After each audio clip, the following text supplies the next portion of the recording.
Men beating women in Jamaica is a generational relay. Just like gone on YouTube, to give your brain some new food. Hello people, and welcome back to the channel. If this is your first time on the channel, a special welcome to you. I ask that you check out the rest of my videos. If you like what you see, give them a thumbs up, leave a comment, but more than anything, I'm asking that you subscribe to the channel. Today I'm going to be talking about the upsurge of domestic violence that has been reported in Jamaica recently. I'm going to share my views on domestic violence in Jamaica, what I know of it, what I know of the culture surrounding domestic violence in Jamaica, and I'm also going to be criticizing the views of Jamaican politicians that I've heard thus far. First, let me open this video by saying a quote that my mother always drilled in my ears as a kid growing up. It says, "Speak the truth and speak it forever, cost it what it will. Who does the wrong and hide the wrong thing does the wrong thing still." You know, when my mom used to drill that in my ears as a child, I didn't quite get it, but after I got older, it just came crystal clear to me. The reason why I decided to quote that particular quote is because I'm about to lift the carpet so that other viewers can see what Jamaicans are trying to sweep under the carpet. Because after hearing about the 4 or 5 female that was recently reported to have died during domestic disputes and the feedback that came from the Jamaican public, I just thought, let me address this and let me address this boldly. First, let me say I am 150% against domestic violence against women. I'm against any form of domestic violence, whether it's against women, whether it's against children. I'm against violence overall, human versus human. I'm just against violence on a whole, but especially when it comes to man versus woman, for the simple fact that in most cases, men are usually physically stronger, and usually in most cases they are bigger in structure and can easily defeat a female. So I'm 100% against domestic violence because, to begin with, it's not a fair match. But here's what I want to say to my Jamaican people, especially the politicians that I hear that are making comments against domestic violence against women in Jamaica. Here's the thing. If we are going to be anti-domestic violence, first and foremost, we need to find a solution. But before we find a solution, we need to go to the root of the actual problem where domestic violence stems from. And I'm going to put it out there and says, Jamaicans have always been violent in nature. It's a part of Jamaican culture. And we need to address that. We need to face that. So it did annoy me a little to hear when some Jamaican politicians are talking against domestic violence, but are acting as if Jamaica has always been a civilized society. Jamaica has not always been a civilized society. We are only recently coming out of what I would call a barbaric era. Jamaica only recently started adapting principles regarding human rights from other countries and applying it to their society. So we need to face that fact first if we want to find a solution for domestic violence on a whole, especially domestic violence against women. What I mean by that is, let me roll back to when I was about 7, 8 years old. I was exposed to violence at a very young age. And when I say I was exposed to violence at a very young age, it didn't pretty much have anything to do with my household or my neighborhood. It pretty much had everything to do with the simple fact that I was born in Jamaica. Because I didn't only see violence in my neighborhood or in my household. I saw violence even in school. And when violence uproar in school, it was not rebelled against as much as it should. It was not condemned. That's the word I'm looking for. It was not condemned. So the violence that I'm talking about is, while we were growing up in school in Jamaica, boys and boys fights in Jamaica meant win by all means necessary. So that included a stone, a knife, a machete, anything goes.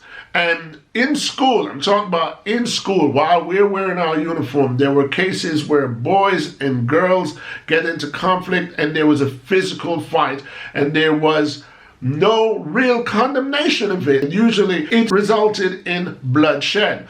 Teachers would not condone it, but what I'm saying is it would not be condemned. It would not be an issue where the principal would have a big gathering and say, well, we were not tolerating this in our school, or you will be expelled, or it didn't get that far. So I'm starting there, where fights in schools were not condemned enough when I was a child. And I saw that as the beginning of the foundation for domestic violence against women. In school, we were not taught to treat girls different from boys. So that's where our society of Jamaica started out wrong. Now go to the neighborhood. Like I've always declared on my channel, I was born and somewhat raised in the ghettos of Jamaica. Therefore, I was exposed to even more violence. Man beating their girlfriend, man beating their woman,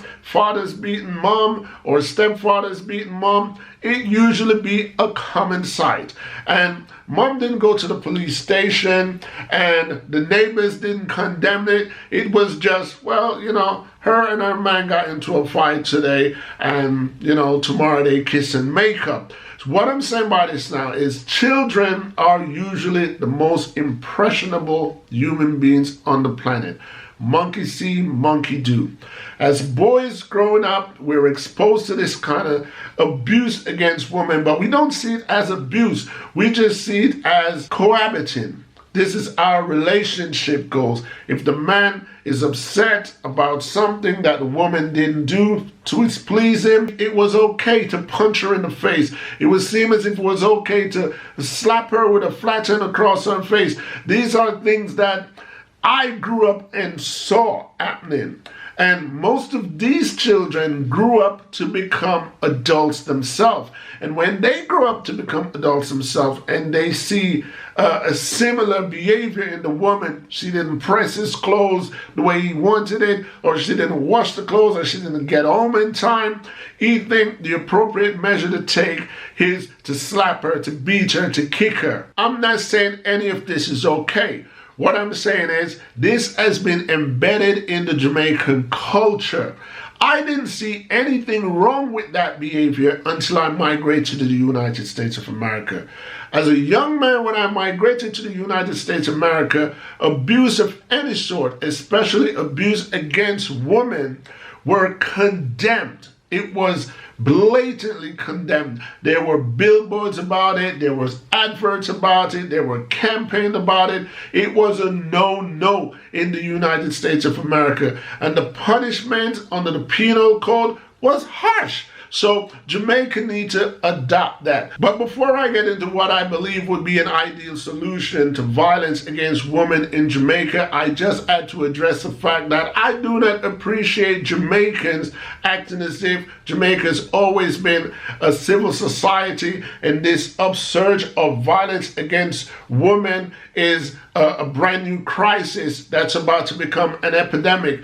That is not true. So we need to face our truth in order to find true and solid solutions to our problem. We can't sweep it under the carpet and act as if, well, we're innocent of that. Jamaica is guilty of abuse. Abuse against children, abuse against women, abuse against each other. Violence is a big problem in the Jamaican culture, but it's also one of Jamaica's culture's backbone. So we have to face our ugly truth, people, thanks to the internet, social media, and these smartphones, because these three combination is pretty much what is exposing the dirty truth of many countries around the world, such as Jamaica, and violence against women. Now we don't have to only rely on mainstream media and journalists to publish things. Now everybody is a journalist and everybody can upload and everybody can publish. And in some sense, this is a good thing because then it put the pressure on the government of country to act right and to validate people's human rights.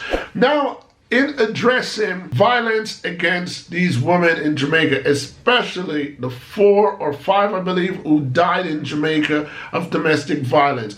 First and foremost, my suggestion is we need to change the penal code in Jamaica. We need to put harsh punishments against men who abuse women. I don't know how we're going to do it, but we need to double it, triple it, quadruple it. Men who abuse women should face harsh penalty to begin with. They should be publicized, and the society of Jamaica should condemn them. For Jamaican viewers who watch vlogs such as mine that are speaking against domestic violence, you can do your part too. Share the message. And Jamaican government need to invest in some social advisory scheme to let the public know that it's not only wrong to be abusive against women in relationship, but the society of Jamaica now condemns it. So what I'm saying is, let's face the reality of our dark past. Let's go with the quote. We all had to be young and foolish before we become old and wise. So let's admit the fact that we flawed in our past and we did not take violence against women seriously. We did not condemn it enough. Let's console that and let's make our wrongs right. So what I'm saying now is correct our mistake by doing the right thing today. And there was one politician that made a statement that I could not agree with more. Message to men: we do not own women, whether they're our wives or our girlfriend. They are with us by personal choice. And if for whatever reason those people who are with us decided that they no longer want to be in a relationship with us, or they would like to be divorced from us, you have to respect these individuals' choice. Just as if you want to make that decision, it cannot be a one-way situation. It's a mutual agreement to be in a relationship. And not because you buy your woman car or house or $5,000, $10,000 diamond ring or the finest clothes and you have given her these things over years. It's not an investment. It's a relationship gift. And gifts are usually theirs. Once it's given, it's given. It's not retractable. You're not leasing this woman. She does for you, you do for her. If you feel like leaving the relationship, you should be able to do so without any retaliation coming from her. And if she believes that she wants to leave the relationship, she should be able to do so as well. So I wouldn't say a man who beats a woman is not a man. I would say a man who beats a woman is simply not informed. He's simply not educated. But Jamaica, as a society, we have to also take some responsibility. For years, for decades, who knows, maybe for a whole century, men in Jamaica has always resolved issues with their women by physical abuse. That is the truth. I am a witness to that. And Jamaica as a whole first needs to embrace that truth and then says, okay, we no longer condone this. It's okay. It's okay to prove that you have achieved growth. It's okay to prove that as a country we're moving forward. But do not act as if we just happen to end up here because cell phones and social network has exposed us online. Own our flaws. Jamaicans have always resoluted to violence in most situations. No different than when we used to go to school as kids. Teachers used to beat us. That used to be corporal punishment to children in school. If we were late, if we were tardy, if we spoke back, we used to get beaten by our teachers, whether it was a cane or it was a belt. And as children growing up, we just thought that's how it was supposed to be. Our parents used to beat us. Our parents used to think, listen, you disobeyed me, you didn't do what I asked you to do, put your hands down, bend your butt over, and we used to get beaten. It's not that our parents hated us. Our parents didn't know any better than to put the belt to our butt, because it's what their parents did, is what their parents' parents did, is what their parents' parents' parents did. It was a generational relay. And men beating women in Jamaica in relationship is also a generational relay. And what I'm trying to say here is now we can drop the baton. That's it. We're not going around anymore. Race done. It's over.